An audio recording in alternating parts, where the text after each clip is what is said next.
I must confess that the book of Romans is not one of my more favorite books in Scripture. And the reason is because the church for so long has used these sort of writings from the Apostle Paul, particularly this one, to create doctrine and dogma. And I hear verses like this one, "For I am not ashamed of the gospel. It is the power of God for salvation to everyone who has faith."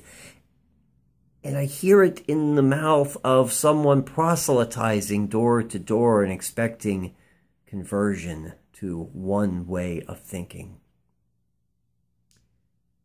But that's a limitation on the understanding of faith.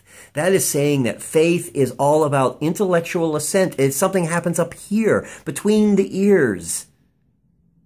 But faith is not just that. Faith is so much more. Think about the fact that faith is something that you have in a thing or in a person.